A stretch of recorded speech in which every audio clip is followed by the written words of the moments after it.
पहलगाम हमला सिर्फ एक आतंकी घटना नहीं थी, ये एक जियोपॉलिटिकल शतरंज की चाल है जिसमें खिलाड़ी हैं पाकिस्तान, मास्टरमाइंड है चीन और अफसोस किनारे खड़ा है भारत का ही एक वर्ग, विपक्ष। ऐसा कहने की वजह आगे जान जाएंगे। हमले के बाद वैसे तो सेना को फ्री हैंड दिया जा चुका है, दुनिया भर में पाकिस्तान पर डिप्लोमेटिक प्रेशर बनाया जा रहा है, तीनों सेनाएं अलर्ट पर हैं। लेकिन एक बात जो किसी को हजम नहीं हो रही है कि जो विपक्ष 2019 के स्ट्राइक के सबूत मांग रहा था, अब अचानक पाकिस्तान पर हमला करो जैसे बयान देने लगा है। शक इस पर नहीं कि पाकिस्तान दोषी है, शक इस पर है कि क्या यह हमला सिर्फ सीमा पार से आया था या इसमें कहीं भीतर से भी कोई इनविजिबल हैंड काम कर रहा है। अब जरा टाइमिंग समझिए।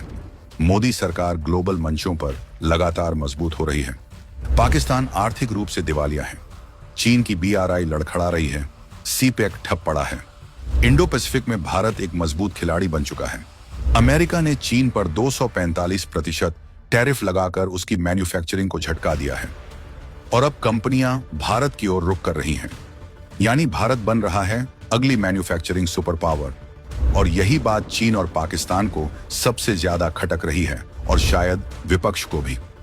अब चीन अपने गिरते एजेंडे को सहारा देने के लिए पाकिस्तान का सहारा बना हुआ है और वैसे भी पाकिस्तान में अकेले इतनी हिम्मत नहीं कि वो भारत पर हमला करे, खासकर तब जब भारत में मोदी सरकार हो।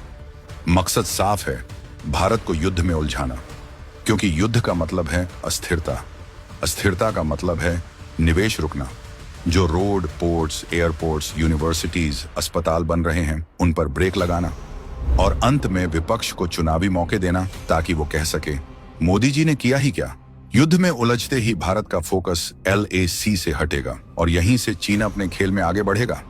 ये सिर्फ हमला नहीं है, ये आर्थिक वॉर की शुरुआत है। विपक्ष को भी इसका पूरा अंदाजा है, फिर भी वो सरकार को युद्ध में धकेलने की भाषा बोल रहा है। क्यों? ताकि मोदी सरकार का सबसे बड़ा वादा, भारत को तीसरी सबसे बड़ी आर्थिक महाशक्ति बनाना, अधूरा रह जाए। वो इस अधूरे वादे को चुनावी मुद्दा बना सके, यानी पूरा दबाव मोदी सरकार पर डालना है, चाहे इसके लिए देश को ही क्यों न दांव पर लगा देना पड़े। लेकिन उन्हें याद रखना चाहिए, ये वही सरकार है जिसने उरी के बाद सर्जिकल स्ट्राइक की, पुलवामा के बाद एयर स्ट्राइक की और हर बार जमीन पर जवाब दिया, बिना हो हल्ले के, बिना राजनीति के। भारत बदला जरूर लेगा, लेकिन अपनी मर्जी से, अपनी टाइमिंग पर और अपने मैदान पर। यह युद्ध का शंखनाद नहीं है, ये चुपचाप फतह की तैयारी है।